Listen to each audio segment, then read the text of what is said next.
របស់លបងយ៉ាងដាច់ឆ្លាស់ត្រឹមត្រូវគាត់គឺមិនអាចកុហកខ្ញុំទេប៉ុន្តែបាក់ឆាងនិងបាក់ជី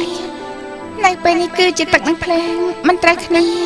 អញ្ចឹងនៅក្នុងនេះតាមានរឿងអីកើតឡើងទៅខ្ញុំសន្យាជាមួយបងជាថាមកជួយគាត់ប៉ុន្តែពេលនេះខ្ញុំបានជួបនឹងលបងយ៉ាងហើយតាមហេតុផលខ្ញុំមិនគួរណាធ្វើបាបមនុស្សនៅស៊ីឈីទេប៉ុន្តែក្បួនក៏ខ្ញុំបានរៀបចំឲ្យដែរពេលនេះខ្ញុំត្រូវដកក្បួនវិញយ៉ាងម៉េចទៅបើខ្ញុំដកក្បួនវិញពេលនេះបងជាសួរខ្ញុំគួរនិយាយយ៉ាងម៉េចរាជគ្រូវ៉ាន់សួរតើខ្ញុំគួរនិយាយយ៉ាងម៉េចដែរទៅសៀវទា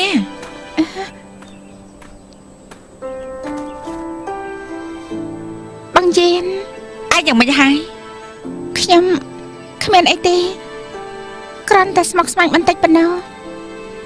ឯងមានវិបត្តិអីមែនទេខ្ញុំគ្មានទេបងជាហេតុអីក៏សួរខ្ញុំអញ្ចឹងសៀវទាពួកយើងរស់នៅពឹងពាក់គ្នាតាំងពីតូចដល់ធំឯងមានវិបត្តិអីដែលបងមើលមិនដឹងទេប្រាប់បងមកមើលថាមិនទៀងគឺបងអាចជួយឯងបានណានិយាយតែខ្ញុំពិតជាគ្មានអីមែនគឺសិនកងប៉ាម្នាក់នោះខ្ញុំមិនចូលចិត្តគេទេខែមភ្លាមគឺស្មុគស្មាញហើយតាមបទចរិតរបស់សិនកងប៉ាមិនអីនោះទេហើយបងក៏ធ្លាប់ជួយគេដែរឯងមិនគួរណាស្អប់ខ្ពើមគេនោះទេសៀវទាខ្ញុំក៏មិនស្អប់ខ្ពើមគេដែរបងយានបងក៏ដឹងពីចរិតខ្ញុំដែរខ្ញុំជាមនុស្សទៀងត្រង់មានអ្វីនិយាយនឹងហើយហេតុនេះឯងព្រោះតែធុញនឹងសិនកងប៉ាទៅប្រត់ចេញមកហ៎ត្រូវហើយសៀវទាបងឆ្ងល់ខ្លាំងណាស់គឺអ្នកណាចូលទៅក្នុងក្បួនតកករបស់ឯងហើយអាចដកខ្លួនចេញបានទៀតនោះតាមពិតពួកគេមិនទាន់ចូលទៅក្នុងក្បួនតកកទេពួកគេគ្រាន់តែទៅដល់មាត់ក្បួននោះមានមនុស្សម្នាក់ក្នុងដៃមានប្រាសាទទឹកលីងឡុងប្រាសាទទឹកលីងឡុងហ៎លេជិញដែលនៅជិញខាងគុនហ្នឹងហ៎នៅក្នុងប្រាសាទទឹកគេមានភ្លើងខ្លាំងនៅពេលដែលខ្ញុំទៅដល់មាត់ទ្វារក្បួនតកកត្រូវប្រាសាទទឹកនោះរារាំងជាប់ពួកគេឃើញក្នុងក្បួនតកកចំហាយតកកខ្លាំងហេតុនេះពួកគេក៏ប្រញាប់ដកខ្លួនទៅភ្លាមអូតាមពិតគឺមានរឿងបែបនេះហ៎តែទោះបីជាប្រាសាទទឹកលីងឡុងពូកែយ៉ាងណាឲ្យតែគេចូលទៅក្នុងក្បួនតកករបស់ឯង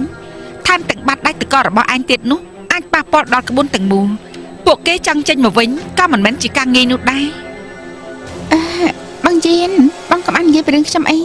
ចុះបងវិញបងនៅចាំងជាយាប្រយុទ្ធគ្នាយ៉ាងម៉េចដែរកុំនិយាយអីស្មានមកដល់ថាជាងជាយាមានយុទ្ធសាស្ត្រខ្លាំងពូកែយ៉ាងនេះកញ្ចាត់ទឹកពន្លឺមាសរបស់បងមិនអាចឃុំគេបានទេពេលនេះល្អហើយបងតែរៀបចំក្បួនពន្លឺមាសរបស់បងហើយល្អណាស់បងយានអញ្ចឹងត្រូវការខ្ញុំរៀបក្បួនពន្លឺមាសជាមួយបងដែរទេបន្ទាប់មកខ្ញុំគឺដកយកក្បួនតកករបស់ខ្ញុំចេញវិញថាម៉េចឯងចង់ដកយកក្បួនតកករបស់ឯងចេញហ៎សេទីឯងសន្យានឹងបងហើយឯងថាចង់ប្រើក្បួនតកកចាប់មនុស្សដែលបងស្រឡាញ់ឲ្យជាប់ខ្ញុំសេទីឯងសន្យានឹងបងកុំដកយកក្បួនតកកចេញអីពីព្រោះក្បួនពន្លឺមាសរបស់បងពិតជាខ្លាំងពូកែខ្លាំងណាស់បងខ្លាចបងយានតើបងខ្លាចមនុស្សដែលបងស្រឡាញ់ចូលក្បួនពន្លឺមាសហើយឯងមានរបួសហ៎ល្អណាស់ដើម្បីមនុស្សដែលបងយានខ្ញុំស្រឡាញ់អញ្ចឹងខ្ញុំគឺមិនដកក្បួនតកកចេញទេខ្ញុំជួយចាប់មនុស្សដែលបងស្រឡាញ់ឲ្យបងល្